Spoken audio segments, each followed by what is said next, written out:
আমরা এই বানভাসী বন্যা দুর্গত মানুষদের দুঃখ দুর্দশা দেখার জন্য আমরা তাদের কাছে আমরা ছুটে বেড়াচ্ছি।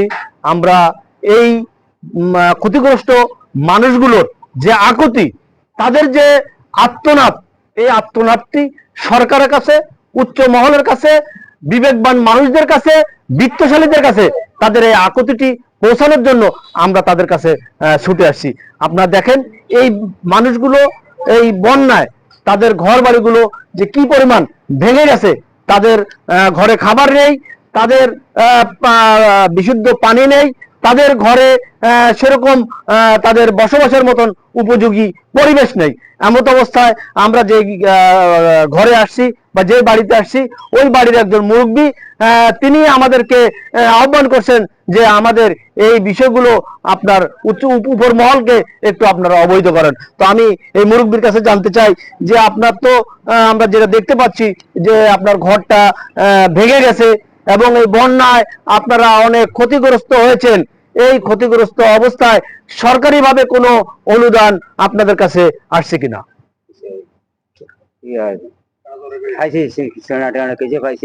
আর ওনার তরফ থেকে 60 কেজি পাইছি।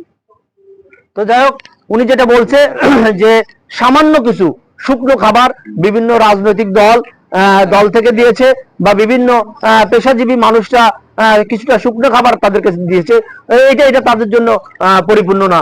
তো আসলে আমরা এই ক্ষতিগ্রস্ত মানুষের জন্য সরকারের কাছে বিনীতভাবে আহ্বান করে বলতে চাই, আপনারা সরকারিভাবে এই ক্ষতিগ্রস্ত মানুষের পাশে এসে দাঁড়ান। এবং পিছনে একটি খাল আছে, দেখেন খাল দিয়ে সেভাবে পানি এখনো পর্যন্ত নামছে না, ফলে গিয়ে আপনার এলাকার পানিও আপনার কমছে না।